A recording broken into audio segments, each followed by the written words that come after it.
Hi అండి అందరికీ. ఈరోజు మనం గుత్తి కాకరకాయ అంటే స్టఫ్డ్ కాకరకాయ ఎలా చేయాలో తెలుసుకుందామండి. ముందుగా నేను ఇక్కడ పావు కేజీ కాకరకాయలను తీసుకున్నానండి.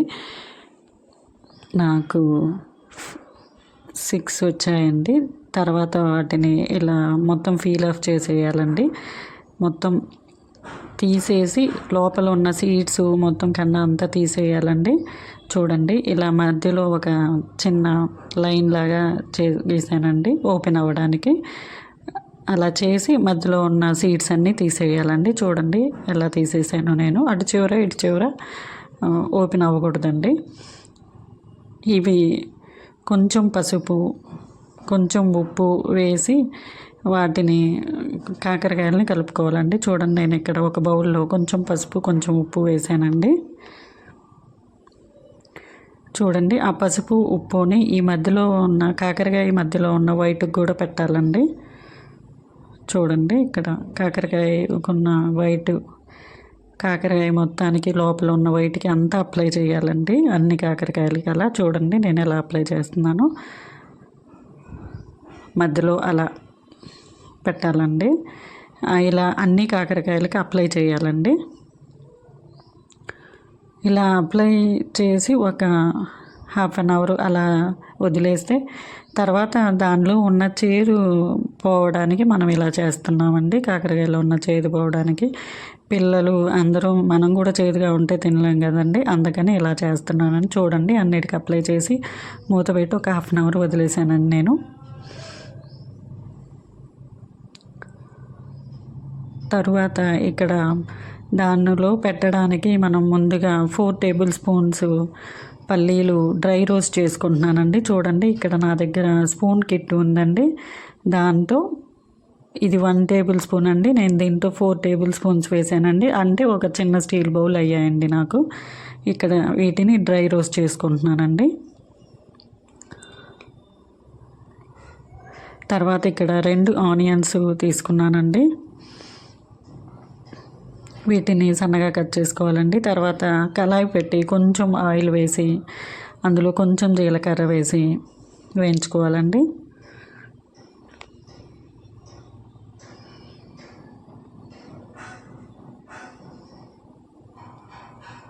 తర్వాత మనం ఆనియన్స్ని సన్నగా కట్ చేసుకున్న ఆనియన్స్ని వేసి వేయించుకోవాలండి. చూడండి, అవి వేగుతుండగానే ఈ కాకరకాయని ఇలా మనం చేతితో ప్రెస్ చేస్తే వాటర్ బయటకు వస్తుందండి. చూడండి, నేను ఎలా ప్రెస్ చేస్తున్నాను. అలా ప్రెస్ చేస్తే ఆ వాటర్ లెవెల్స్ వెళ్ళిపోయి ఆ చేదంతా వెళ్ళిపోతుందండి. చూడండి ఎలా అయిపోయిందో అది. వాటర్ అంతా పోయి కొంచెం చిన్నగా అవుతుందండి. అలా అన్ని కాయలని చేయాలండి.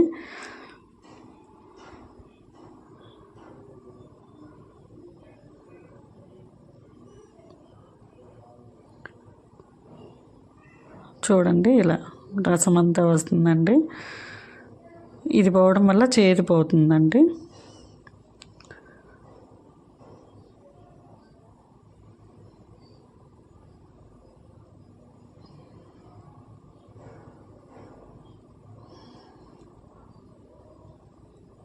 చూడండి, అలా గట్టిగా పిండితే ఆ రసం చేదు వెళ్ళిపోతుందండి.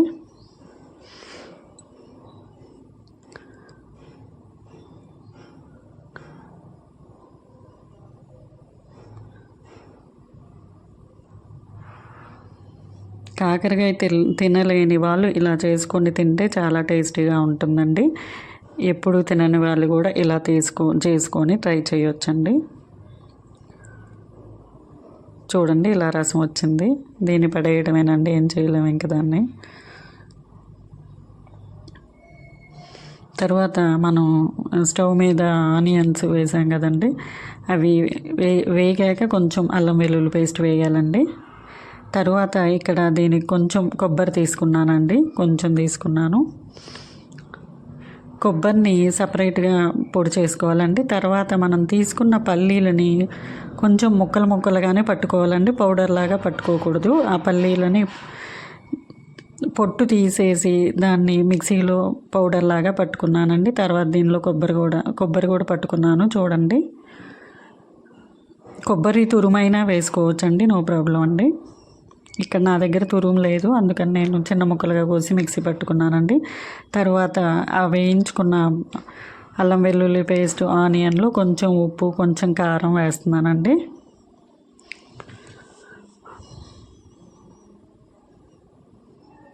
చూడండి, కొంచెం ఉప్పు, కొంచెం కారం, కొంచెం పసుపు వేసానండి.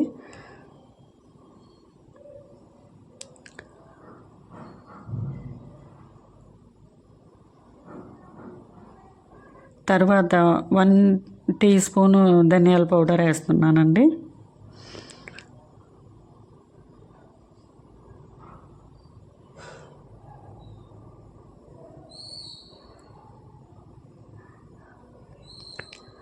తర్వాత ఇక్కడ 1 టీ స్పూన్ ఆమ్చూర్ పౌడర్ వేస్తున్నానండి. ఇది పులుపు కోసం వేస్తారండి.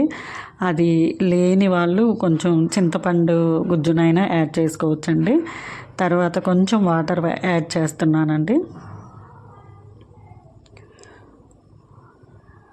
తర్వాత మనం మిక్సీ పట్టుకున్న గ్రౌండ్ నట్ పౌడర్, అది పలుకులుగా పట్టుకున్నాం కదండి, అది పల్లీల పౌడర్ని, కొబ్బరి పౌడర్ని యాడ్ చేస్తున్నానండి. అంతేనండి. చూడండి ఇది ఎలా అయిందో. ఇప్పుడు స్టవ్ ఆఫ్ చేసుకోవాలండి. మనం పెట్టే స్టఫ్ రెడీ అయిపోయింది. కాకరకాయలో పెట్టడానికి స్టఫ్ రెడీ అయిందండి.